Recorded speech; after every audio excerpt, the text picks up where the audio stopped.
David Lowery's The Green Knight. So The Green Knight is the story of Sir Gawain, or Gawain, or Garwin, or however anybody in this film would like to say it. He is a young, aspiring knight played by Dev Patel who arrives at court on Christmas morning to spend time with King Arthur and Queen Guinevere and the rest of the Knights of the Round Table when disaster strikes and a mysterious green knight arrives on his horse to court to play a Christmas game with any knight who'd be willing to participate. Sir Gawain steps up, and he's told through a mysterious letter that he has the opportunity to land a blow, to land a strike on the Green Knight in any fashion he wish, whether he simply give him a cut on the finger or he lop his fool head off. And then 1 year hence, he'll have to go to the Green Chapel that is 6 days away by horseback and receive the same blow back to him. And so Sir Gawain hears this and thinks, okay, I'll take your challenge. And then first opportunity, lops the Green Knight's head off. Well, turns out the Green Knight is not so mortal after all. He stands up, picks up his head, laughs at Sir Gawain, says 1 year hence, and then rides off into the sunset. And then 1 year later, Sir Gawain has to make this pilgrimage 6 days from Camelot to the Green Chapel. I think it's 6, maybe 7. To face the Green Knight and ultimately face his destiny and maybe find his honor as a knight.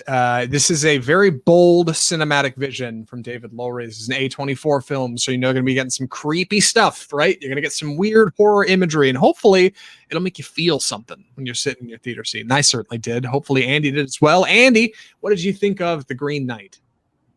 I really liked it. It's definitely a very challenging film. You are not spoon-fed what is happening, and a lot of other things in the film.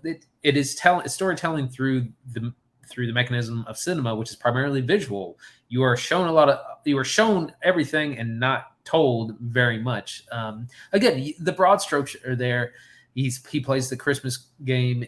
In 1 year, he has to go and challenge or receive the blow from the Green Knight, and kind of goes on adventures and has to overcome obstacles along the way. But this movie is it's really dense and really deep, and it's about a lot of different things that we can get into a little bit later. It is loosely based on a poem, a medieval poem about the Green Knight and Sir Gawain. That's a very classical kind of, you have an upstanding knight who's comes on challenges and he does the right thing because he's a knight. It's very kind of elementary that way.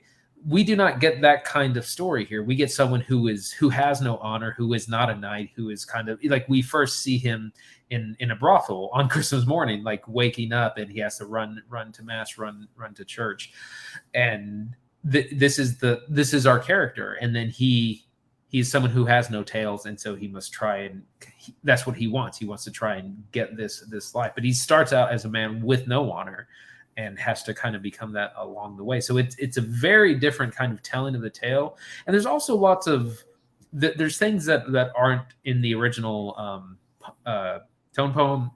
There's it's a mix of different legends as well thrown in here, as well as some real life events. So some people were complaining that, if you haven't read it, like you're not going to have any background. You don't need any background. Everything that you need to know about the film is explained within the world of the film, because like I said, there's lots of outside influences, and there's just really, if you go back and do research, you're just going to notice everything that's different. But there's so much tone, there's so much mood, great performances, and like what this is and isn't about. It'll keep you thinking. So I really enjoyed it. Where should we start? Gosh, I think probably on the legend, right? Because that's where the Green Knight kind of kicks off. It starts up and it says, legends of old, tales of past, swords and stones, that kind of thing. Ladies of the lake. It's not what this movie's about. This is about one individual, like Gawain, and it's not about the Knights of the Round Table. It's not about King Arthur. It's not about Camelot. It's not about Excalibur. All this stuff's in there, but none of that is the center of attention here, right? It's simply Gawain, a young knight trying to go find his courage, right, and find the destiny he seems to be on course to have, whether he wants it or not. The Green Knight does a really great job of respecting its audience. It thinks you are a smart person, and it says, hey, you're an adult, you can look at something visually on screen and you can discern your own messaging from it, right? And not a lot of people do that. Not a lot of people like that at the movies, right? The odds are that people going to see Fast 9 and Transformers 8 don't want people to don't want to have to decipher like their films from the screen. They want it to be told to them, right? Just kind of tell me what's up, get me to the action, get me to the goods. The Green Knight does not do that. The Green Knight's a little bit more cerebral. You still get some really good action, some really good stuff, but the Green Knight expects you to know a little bit, right? Andy's right. You don't have to know Arthurian legend to go in here, but it really respects it. And if you do know a little bit about it going in, you really like it. I mean, you don't have to know a lot. It does give you the goods right from the start. It does give you a little bit about King Arthur and the Knights of the Round.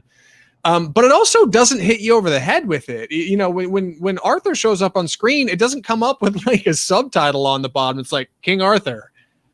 You know, he's the guy that pulled the sword in the stone. Guinevere doesn't have a label under her.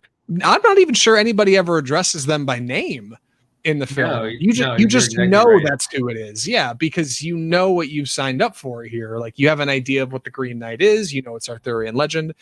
There's a great sequence early on when Gawain is handed Excalibur for a moment, and like this wonderful breath of awe that kind of comes over the scene as this light kind of comes in behind Gawain as he picks up the sword, and the music kind of swells.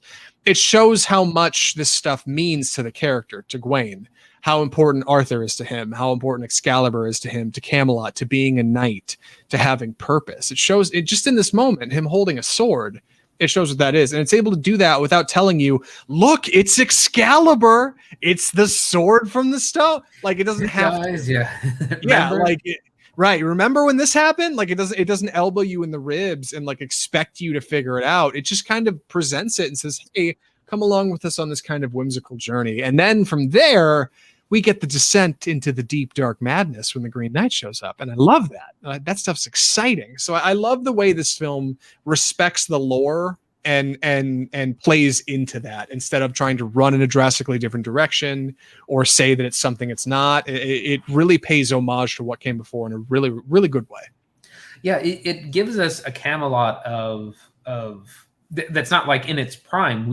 Arthur is old and he's, you know, kind of in his last years, as is Guinevere. You know, when the Green Knight first shows up, King Arthur says, you know, my body wants to leap over this table and, you know, fight you, but it can't.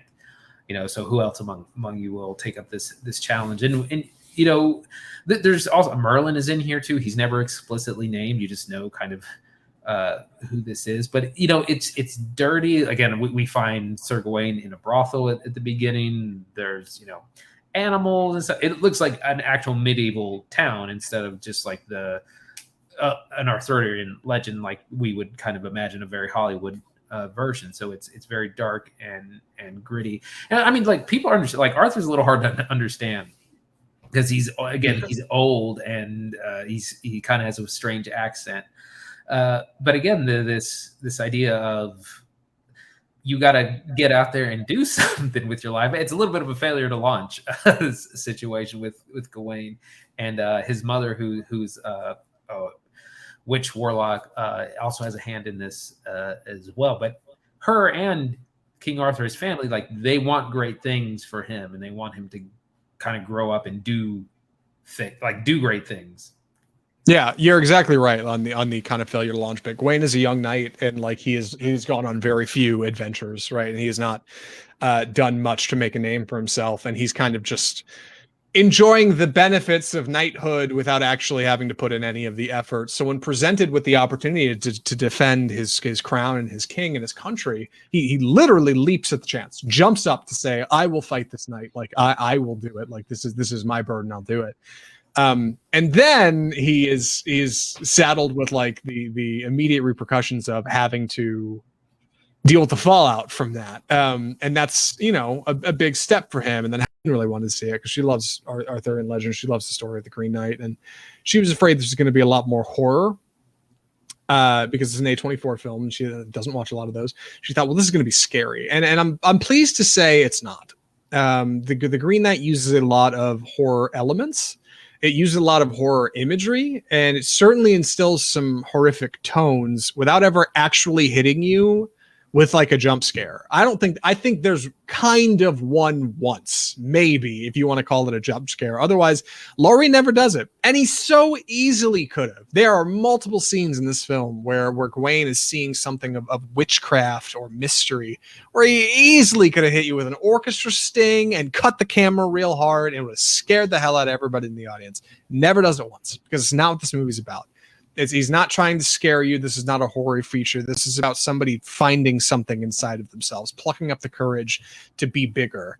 And that's inspiring in a small way. And that's not something I expected to see from the Green Knight, right? Like you don't think it's going to be any kind of think piece. Like you assume it's going to be a pretty simple thing. But, yeah, like a fantasy action adventure. Yeah. What's interesting is that, he slays the Green Knight, and within the year, while he's waiting for the year to go by, he kind of gets a little bit of this legend about him. People are like, "You're the Green Knight. You slew the Green Knight," and he gets a little bit overconfident.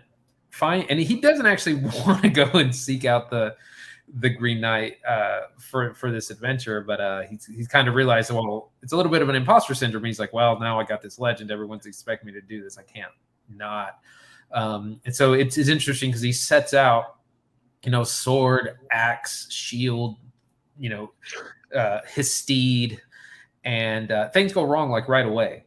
And he has to then still like complete this quest. He can't because everyone's expecting him to be gone for a week and to come back with a great tale. So he kind of has to persevere. And again, he's not honorable kind of until the end of the film. He's still kind of looking for the easy way out through most of this, but he learns kind of through trials.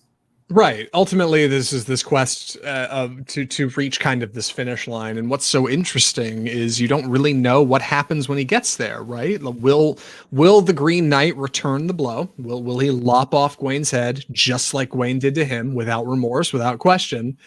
Or will there be some kind of self-reflection? Will there be a moment of, no, this happened and this worked out? And I think that's what makes it so captivating, because by the time you get to because you never know, and the movie never gives you a hint what's going to happen.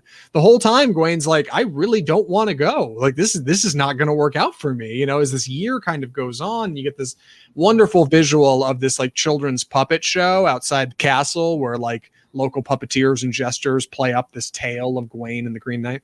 As the year passes on and more time goes, Gawain steadily gets worse and worse, right? Because he knows this fate is coming for him, whether he likes it or not.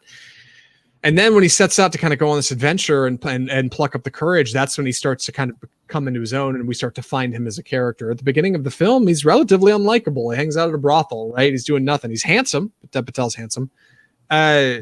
Finding his way, that's what makes him a character worth listening to. That's what makes him a legend, right? That's what makes this stuff last. And that's what gives this feeling, this gives this film such weight. The feeling that there are dozens of Arthurian legends like this one. Imagine if Lowery had his chance to tell 5 of them, like, this is great. It's a great interpretation of the legend. Right. And we're talking about how he's not unlikable. That I wanted to talk about a different character. Alicia Vikander's in this, and she plays a woman from the brothel named Essel, who is kind of Sir Gawain's go-to person. And they have a conversation before he sets out on his journey. And she says, have you thought about maybe us being an unofficial thing? Like, I could just not work at the brothel and I could just be your woman. And it's very clear he's not interested in that at all. He's a knight. He's from the aristocracy. He's not about to marry or have anything officially to do with someone from the brothel. So he's really, really unlikable from the beginning. And we get to see her several times throughout the film, but it's a very, again, David Lowery does a great job of having us not like this guy when we first meet, or just show that he's not knight material at all. Right, he's a kid. Like he's a young dude who's running around doing his thing at the local brothel, whatever. Like that's kind of what you'd expect. So what you see on the poster, these vibrant colors and this yellow cloak and this big axe, like, we have to find that. David Lowery has to find that, and he brings us along for the ride. I was really pleased with Green Knight overall. I was really pleased with it. I enjoyed it a lot. There's a couple of small missteps. I did feel like we start to feel the edges of the budget in some scenes. There's a lot of scenes with not a lot, but I should say a fair number of scenes of Dev Patel walking through the woods, which like you're literally at night walking through the woods looking for a chapel. Of course, you're going to be walking through the woods, but it did start to feel a little bit like other films I'd seen recently, like Gretel and Hansel, or yeah, I thought of like Sam Raimi's Evil Dead, like with the smoke machines just off stage, you know, just simple stuff like that. Also, the film features title cards that are frankly just too hard to read. Yeah, they're very ornate the way you know, a medieval manuscript would be, with like tons of a giant letter and all this drawing around it. Yeah, there was one title card I couldn't read both times. You've seen it twice and still couldn't. Yeah, right. Yeah. I saw it once, and yeah, somebody pointed that out to me after I'd seen it. They said, "Hey, the title cards are really hard to read," and I thought, okay, it wasn't just me. They're full screen, and they are laid over. It's text laid over like a shot. So like when there's a transition, it'll be, you know, see Dev Patel walking through the woods, and it'll be a full screen text layout over him. But they're short.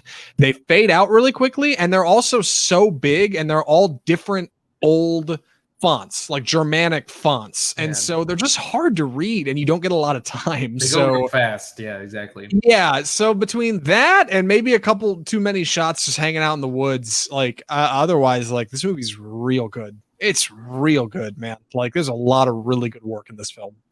Any other thoughts or recommendations? Yeah, I wanted to mention the score. Oh God, yeah, of course. Who is the same person that I don't have it pulled up, but he did the score for a Ghost Story as well, which is the other, and he also did Ain't Them Body Saints. Both David Lowery features, yeah, which starred Rooney Mara and Casey Affleck, both excellent films. The score is a mix of both like medieval sounding and also very, very modern. Basically, what the composer does is he uses period instruments. Like there's lots of like flute and lute and those kinds of medieval instruments, but he composes them in a very modern way. It's very like There Will Be Blood kind of modern score. But there's also like traditional singing and things. So it's a very, like, it really helps dive into the world. Excellent score. I added it to my ever-growing list on Spotify of film soundtracks. Perfect. Yeah, I think that's a good fit then. Yeah, the score's rock solid.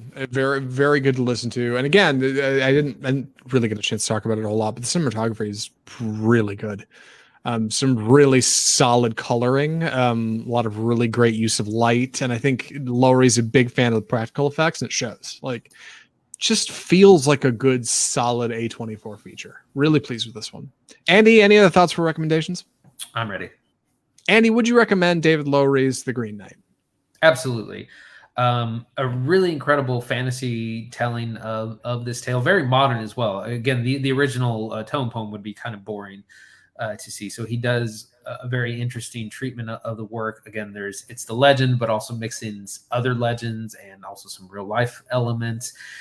It's very visual. There's a lot of things to think about. There's still things that I'm like, I'm not real sure what that meant. But it's interesting to kind of think through. And again, it's about a lot of things. It's about honor, but not like, medieval honor. It's just kind of about like becoming a good person, what it means to really be an honorable person and to kind of grow up and be a leader. And it's about so many things, and it's influenced by a lot of movies. I really enjoyed it. So highly recommend. Yeah, same here. I highly recommended. I like this one a lot. It definitely does not have to be a film about Arthurian legend if you don't want it to be. I mean, I know that's kind of the framework here, but yeah, it's a story about a young person who is striving to find themselves and find their purpose in the world, and to meet this kind of expectation that everybody has of them, to exceed it maybe. And Dev Patel's brilliant in it. I mean, Lowery's doing some great work. I'm excited to see his next feature. Would recommend The Green Knight all around. Really solid.